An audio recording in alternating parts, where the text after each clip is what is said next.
I'm so fascinated by developer Trebuchet. They kicked off their VR careers with cult classic Prison Boss that was a fun crafting game played from a tiny jail cell. They followed that up with Winds and Leaves, which can only be described as an open-world farming Metroidvania. So they're obviously a creative team and not scared of taking risks. And although my first impressions, and even my first review of their newest game Broken Edge, had me underwhelmed at best and scared that Trebuchet had lost their way, as it turns out, the true greatness of the game only reveals itself when you step toe-to-toe with opponents in the online ranked mode.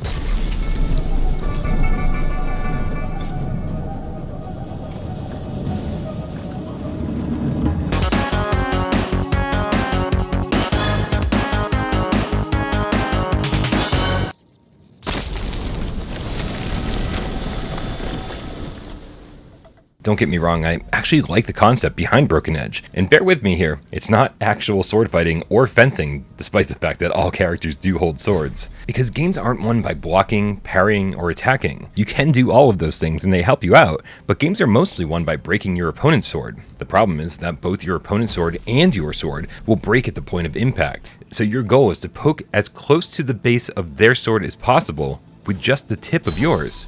And when they're coming at you, swinging their blade in all directions, finding the perfect opening to do that can be tough. And that's the real challenge here. It reminds me a bit of Bushido Blade, with some matches taking a while to wear each other down, and some rounds ending after just one well-placed charge attack. It also reminds me a little bit of Super Hot, but probably not for the reasons that you'd expect. See, even though the enemies are coming at you, your mobility is limited to your play area. So you can move forward, back, left, and right in real life, but there's no movement options in-game, making it feel like Broken Edge was designed in 2014, when every developer was still terrified of motion sickness.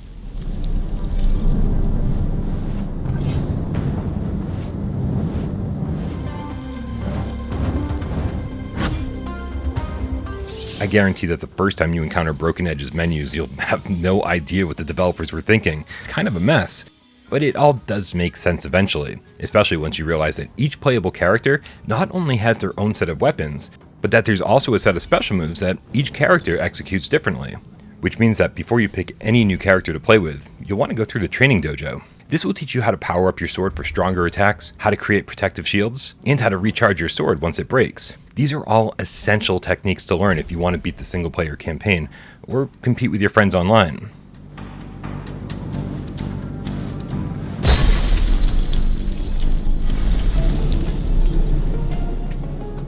The existence of a single-player campaign here only seems to amplify all of Broken Edge's shortcomings. In most one-on-one fighting games, it's best 2 out of 3, but before each match, the screen reads, "Win many rounds in a row to be victorious?" Many? How many is many? Well, here's how it works. You fight enemies with no AI, and I'm not kidding, seriously, there's no AI here. They just come at you with a predetermined motion cap set of moves, and you look for an opening. If they kill you once, well, that's it, they win. But if you kill them once, guess what? You have to kill them again using the same life bar. You do this for each opponent until the end, and guess how many times you have to do that with the final boss? Once? Nope. Twice? 3 times? Try again. It feels cheap, as if the developers are admitting their AI is non-existent, so this is the only way they could actually make the single-player game challenging. Multiplayer is okay, but unlike something addictive like Spark that I'd play for hours at a time, I feel like I had enough Broken Edge PvP after just a few rounds. Wes and I jumped into a few matches last night, and if you're watching this footage, it looks like Wes is moving. But he's not from his perspective. From his perspective, it looks like I'm moving.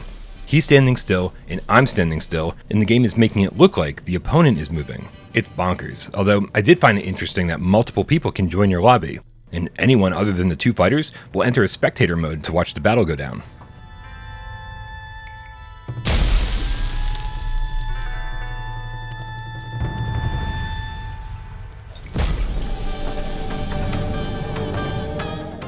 Okay, so here's where I need to stop and update my impressions. The Broken Edge community is extremely passionate about this game, and after seeing my review, they explained to me that if I hadn't experienced ranked matches, that I hadn't really experienced the core of the game. And I'm happy to say that they're right. There were more than 80 people playing online when I first stopped in, so the skill-based matchmaking literally took seconds to find me an opponent. And this is when everything I felt about Broken Age kind of changed. Playing against real people, using voice chat, trying to fake them out, remembering special moves, looking for an opening, and hoping for the best with every lunge. Well, unlike the single-player stuff, all of this actually feels like sword fighting. Plus, doing the proper motions to keep your sword awakened to its fullest is something I didn't even mention in my original review because it barely matters in single player. And that's insanely important here because you always want to make sure you're more powerful than your opponent when blade meets blade. After each best 3 out of 5 match, you're thrown back into the queue where you can practice while you await your next opponent, which never takes long. This keeps things way more interesting than private lobbies because you're constantly meeting new people with different techniques, and some of the more experienced players I met even offered up some good advice.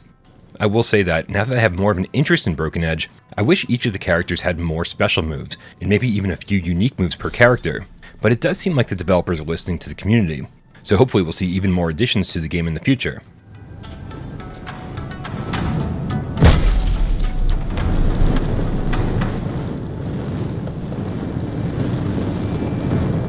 When Broken Edge released on other platforms last year, I was turned off by the cel-shaded, pastel watercolor art style from the trailers. And I can't say that donning the headset and seeing this world in first person has changed my viewpoint on this.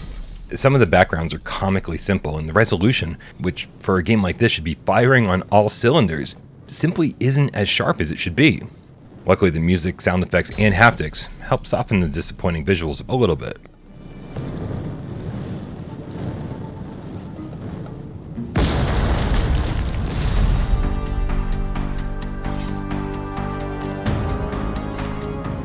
I'm sure there's going to be a lot of gamers out there who want to level up their characters, go online, take down opponents, and really master each of the game's 9 playable characters. And going back in after my original review came out, I got a taste of that appeal. It's a simple concept that's going to be way more fun for the online crowd, but for all of you thinking about getting Broken Edge for the single player campaign, well, there's not a lot here to be excited about.